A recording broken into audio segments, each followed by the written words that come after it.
The empty desks told the whole story. 7 workstations where my engineering team should have been working that Monday morning in March. 22 years in the Army taught me to assess threats quickly. This one was crystal clear. Someone had just declared war on us. My name's Marcus Romano. I'm 51, and I've been leading teams longer than I care to admit. Did my time in the service from 18 to 40, then spent the last 11 years in corporate defense contracting here in Phoenix. 6 of those years running the best engineering team Apex Defense Systems ever had, or used to have, judging by the dust outlines on the carpet where their equipment used to sit. I'd just gotten back from 3 days in Denver, closing a $12 million contract with the Air Force. Good trip, solid numbers, everything on track. What I didn't expect was walking into a crime scene. The east wing of the 3rd floor looked like someone had stripped it clean. Not just empty, methodically gutted. Desks, monitors, servers, even the coffee machine my guys had bought with their own money. Gone. Just rectangular dust shadows and a few loose cables where a functioning engineering department used to be. I grabbed Lopez from accounting as he walked past. "Hey, where's my team?" His face went uncomfortable fast. "They moved them Friday, Marcus. Dean said to check the basement." The basement? We didn't even have office space in the basement at Apex Defense Systems. I took the elevator down past floors I'd barely seen in 11 years, storage areas, maintenance rooms, utility closets. Finally found a door with a hand-printed sign taped to it, Engineering Team B, like we were some kind of afterthought. Pushed the door open, and there they were. My 7 guys crammed between water pipes and electrical panels, their computers balanced on folding tables that looked like they came from a church basement. The smell hit me first: mildew, industrial cleaning chemicals, and the kind of dampness that ruins equipment. Finley looked up from where he was trying to get his monitor working. "Boss, welcome to our new command center." Finley had been with me since day 1 when I made team leader. Former Marine, best system debugger I'd ever seen, and loyal as they come. Seeing him hunched over a folding table in a basement made my blood pressure spike. What the hell happened here? Ryan answered first. 26 years old, reminded me of my younger brother. Same quick mind, same inability to keep his mouth shut when something was wrong. Dean came down Friday afternoon with professional movers. Said we had exactly 30 minutes to pack everything. Had to make room for the new specialist. Dean Mitchell, 35 years old, Wharton MBA, and about as much real engineering experience as my neighbor's golden retriever. His daddy, Austin Mitchell, sits on our board of directors, which explains how Dean landed the department head job when our old boss retired 6 months back. "What specialist?" I asked, though I was already getting a bad feeling. "Some productivity transformation expert," Vincent said. Vincent's 58, been designing defense hardware for 18 years, and has forgotten more about military specs than most engineers ever learn. If Vincent was pissed, and he clearly was, this situation was worse than it looked. "Dean says she's going to revolutionize the whole department," added Dallas, our quiet programmer who rarely spoke unless he had something important to say. "Claims she increased productivity 120% at her last company." She. That was interesting. Carrie, our testing specialist whose protocols had become company standard, gestured around the basement. "So they stuck us down here while the revolution happens upstairs." I looked at the rest of my team. Ian, whose security systems were tighter than Fort Knox, and Noah, who could explain the most complex technical specs to anyone from generals to congressmen. These weren't just employees. In the Army, you don't leave your people behind. Corporate world was about to learn that lesson. "How long is this supposed to last?" Dean said temporary, Finley replied. "Until next quarter's budget review gets us proper space." Right, next quarter. That gave whoever this specialist was plenty of time to prove her worth, while my team worked in conditions that would make a third-world internet cafe look luxurious. I nodded and headed back upstairs to see what was so important that the most productive engineering team in the company got shoved into storage. The East Wing now housed exactly 1 person. A blonde woman in her late 20s, carefully arranging framed certificates on what used to be my desk. Stanford MBA diploma, some kind of productivity certification from a consulting firm I'd never heard of, and what looked like a motivational speaking award. Dean Mitchell hovered nearby like a proud parent showing off his kid's science project. "Marcus!" he called out when he spotted me. Perfect timing. Meet Brooklyn Sanders, our new productivity transformation specialist. Her innovative methods increased output 120% at her last company in just 1 quarter. Brooklyn looked up from her certificate arrangement and gave me the kind of confident smile that usually preceded bad PowerPoint presentations. Nice to meet you, Marcus. Dean's told me so much about your team's traditional approaches. Traditional approaches. Right. Great to meet you too, Brooklyn. Where exactly is my team supposed to work while you implement these innovations? Dean waved a hand dismissively. They're fine downstairs. Just a temporary adjustment while Brooklyn establishes her baseline metrics and develops implementation strategies. And when does this temporary situation end? Well, that depends on how quickly the team adapts to the new methodologies. Brooklyn's smile never wavered. Change can be challenging for people who've been doing things the same way for years. Years.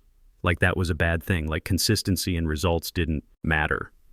I nodded politely, said something about looking forward to seeing her work, and went back to the basement.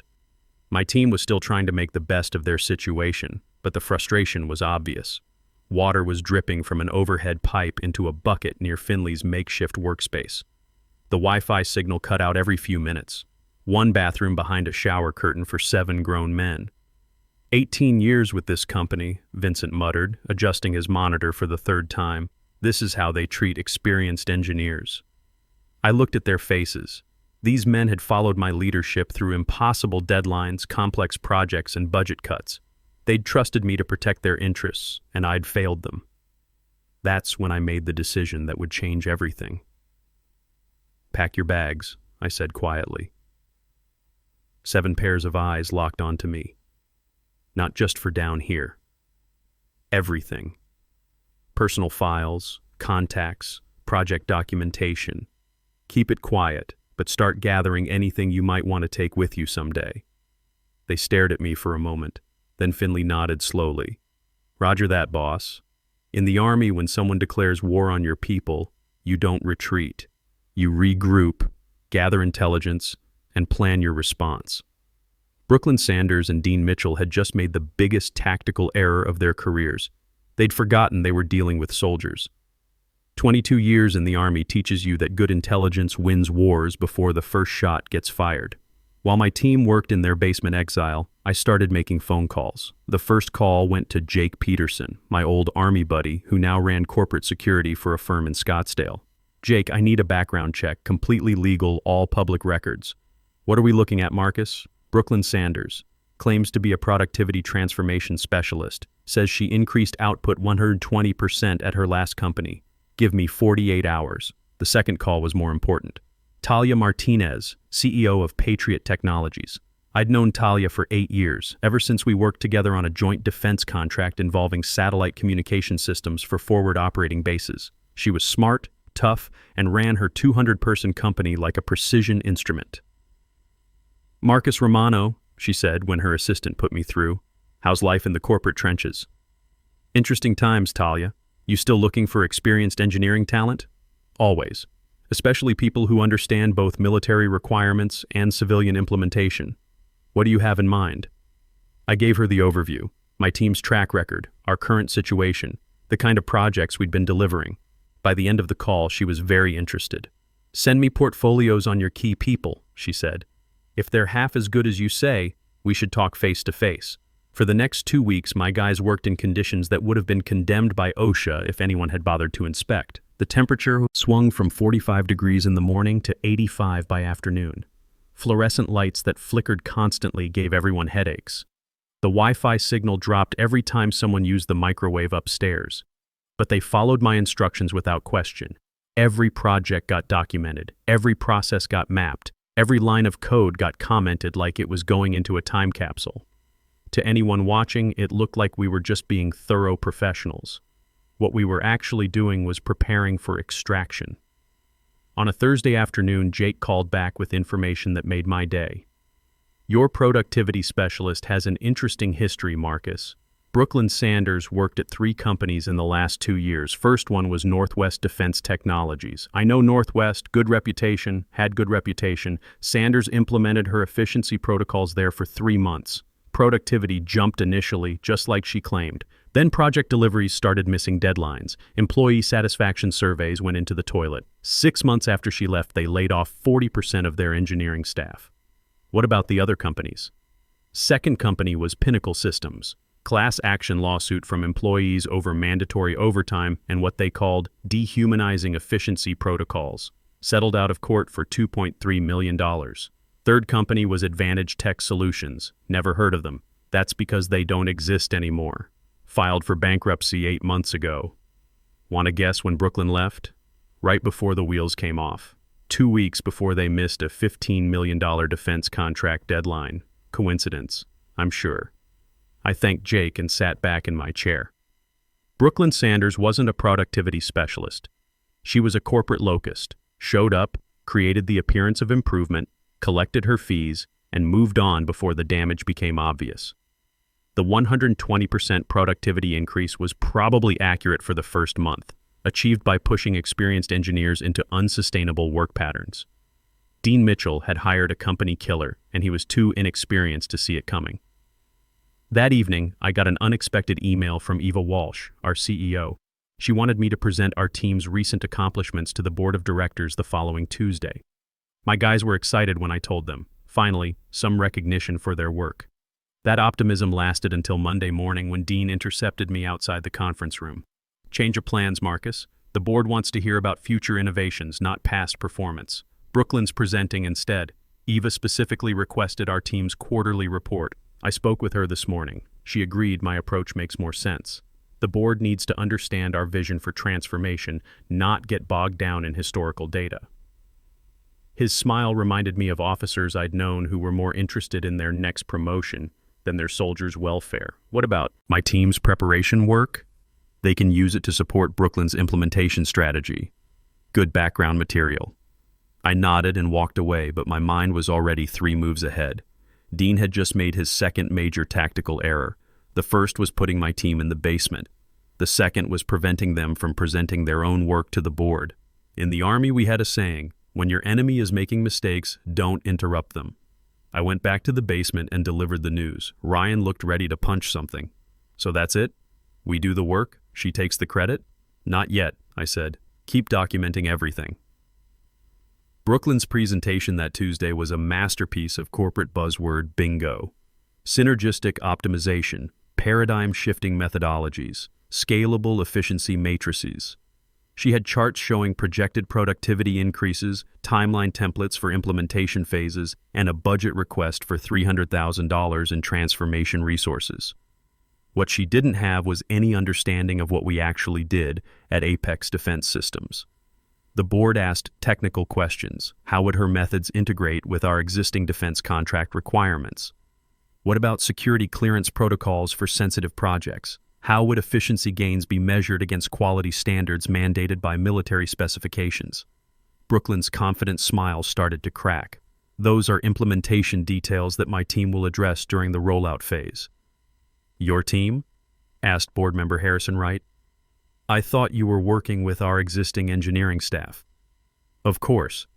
I meant the existing team properly trained in the new methodologies. Word traveled fast through the building. Brooklyn had bombed in front of the board. Dean tried damage control afterward, promising that my team would implement the concepts once we embraced the change management process. That afternoon, Dean visited our basement looking like a man who'd bet the farm on a horse that had just pulled up lame. Good news, he announced with forced enthusiasm. We're moving you back upstairs to the West Wing next week. Better facilities, improved workspace configuration. The West Wing was a step up from the basement, but still a clear demotion from our original space. The message was obvious. We were being tolerated, not valued.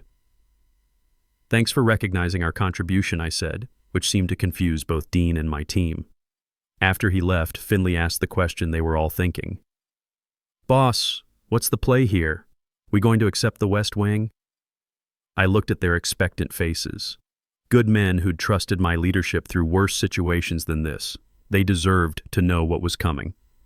We're going to give Dean and Brooklyn exactly what they want, I said. Complete implementation of their transformation strategy. Ryan frowned. That doesn't sound like a win, Marcus. Trust me, I replied. Sometimes the best way to defeat a bad strategy is to help your enemy execute it perfectly. Jake had sent me one more piece of information about Brooklyn's employment history. At each company, her productivity improvements had lasted exactly 90 days before catastrophic failure. We were currently at day 14 of her tenure at Apex Defense Systems. I had 76 days to prepare my team's exit strategy while Brooklyn dug Dean's professional grave one efficiency metric at a time. In the Army, we called this kind of operation controlled demolition. The enemy provides the explosives. You just have to make sure you're not in the blast radius when they light the fuse.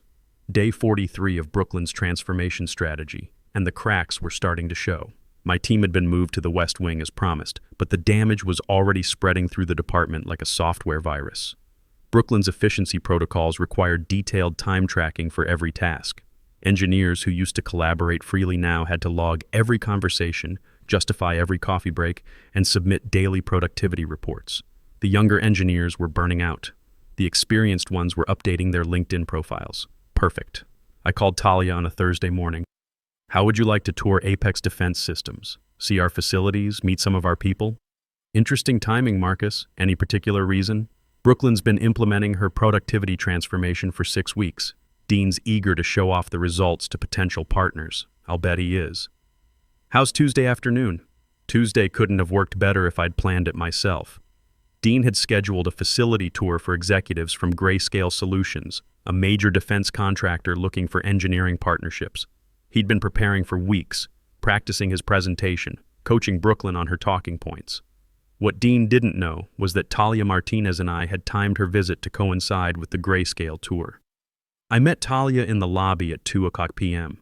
She looked every inch the successful CEO, navy suit, confident handshake, the kind of presence that made people pay attention.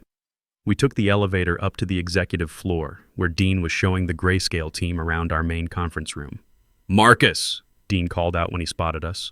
Too loud, too enthusiastic. Perfect timing. Come meet the executive team from Grayscale Solutions. They're interested in Brooklyn's productivity transformation system. He introduced Talia as a colleague from the industry, clearly having no idea who she was or what company she ran. Brooklyn launched into her standard presentation. Synergistic methodologies, optimization protocols, revolutionary approaches to engineering efficiency. The Grayscale executives nodded politely, taking notes. Fascinating system, said Richard Stone, Grayscale's VP of Operations.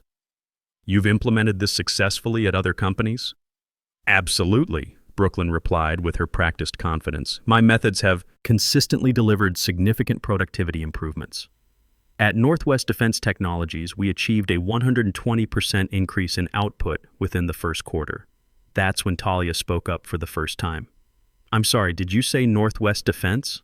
That's interesting. I serve on their advisory board. We never recorded productivity improvements during your tenure. In fact, our quarterly reports showed significant project delays and increased employee turnover. The conference room went silent. Brooklyn's confident smile faltered like a computer with a corrupted hard drive. There might be some confusion about the metrics, Dean jumped in, sweat starting to show on his forehead. No confusion, Talia said calmly. I have the quarterly reports in my office.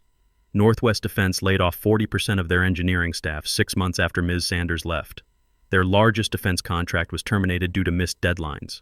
Stone and the other Grayscale executives were already shifting in their seats, glancing at each other with the kind of looks that said this meeting was over. What about Pinnacle Systems? I asked, as if I was just curious. Didn't you work there too, Brooklyn? Brooklyn's face went pale. That was a different situation.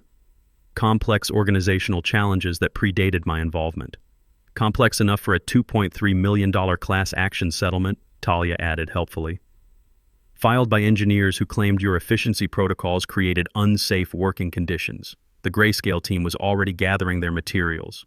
Stone stood up. We appreciate the tour, but we need to get back to our office. Thank you for your time. They filed out like they couldn't escape fast enough. Dean looked like he'd been hit by a truck. Wait, he called after them, but they were already gone. When the conference room door closed, it was just Dean, Brooklyn, Talia, and me. The silence stretched like a guitar string about to snap. Who are you? Dean asked Talia, finally catching on that this wasn't a random industry colleague. Talia Martinez, CEO of Patriot Technologies, she replied. And the reason I'm here is because Marcus accepted my job offer yesterday.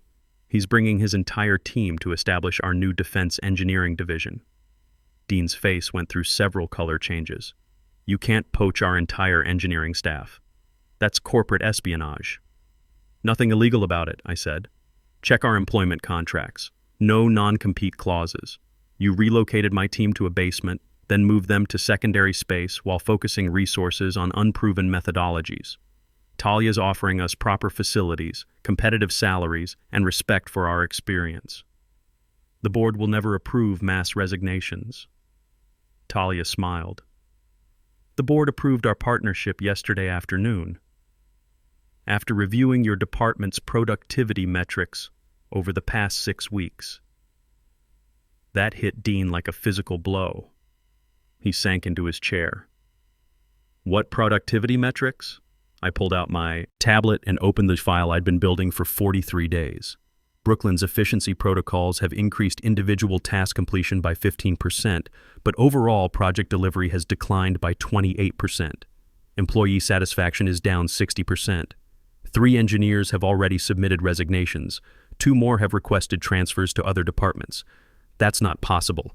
It's very possible when you force experienced engineers to spend more time documenting their work than actually doing it. Your transformation strategy has transformed my productive team into a bureaucratic nightmare. Brooklyn finally found her voice. These are temporary implementation challenges. All change management involves adjustment periods. Adjustment periods don't typically involve missing contract deadlines, Talia said, which is what's going to happen to your $8 million project with Lockheed Martin next month. Dean's eyes went wide. How do you know about the Lockheed contract? Because Marcus's team has been working on it for 18 months, and without them, you don't have the technical expertise to deliver on schedule. I stood up. Dean, you chose Brooklyn's theoretical improvements over our proven results. Now you get to live with that choice. As we walked toward the door, Dean called after us. Marcus, wait. We can work something out. The board will authorize salary increases. We can restructure Brooklyn's role. I turned back. You know what the real problem is, Dean? You never understood what we actually do here. You saw efficiency metrics instead of defense systems. You focused on productivity reports instead of protecting American soldiers with the equipment we design. I can fix this. No, you can't. Because fixing this requires something you don't have. Respect for the people who do the actual work. I left Dean sitting in that conference room with his golden hire, probably calculating how he was going to explain this disaster to his father and the board of directors. 43 days into Brooklyn's transformation strategy, and the only thing that had been transformed was Dean's career prospects. In the Army, we had another saying, tactical superiority beats strategic incompetence every single time. Brooklyn Sanders was about to learn that lesson the hard way. 3 hours after the Grayscale disaster, my team and I sat in a Phoenix steakhouse with Talia, celebrating what felt like the end of a very long war. My phone had been buzzing nonstop with calls from Dean, then from Eva Walsh herself. I finally answered when Eva called for the 3rd time. Marcus, I heard about this afternoon from Dean. Is it true your entire team has resigned? That's correct. We've accepted positions with Patriot Technologies. Long pause. I'd like to meet tomorrow morning. Just you. 9:00 a.m. in my office. I'll be there. When I hung up, Finley raised his beer. Think she's going to try to stop us? She can try, I said. But our contracts are solid. Talia's legal team made sure of that. The next morning, Eva Walsh's corner office felt like a courtroom. Floor-to-ceiling windows overlooking Phoenix, mahogany desk that probably cost more than most people's cars, and the kind of silence that made you want to confess to crimes you didn't commit. Eva removed her reading glasses and studied me like I was a technical manual she was trying to decode. I've been reviewing your team's contributions over the past 4 years, Marcus.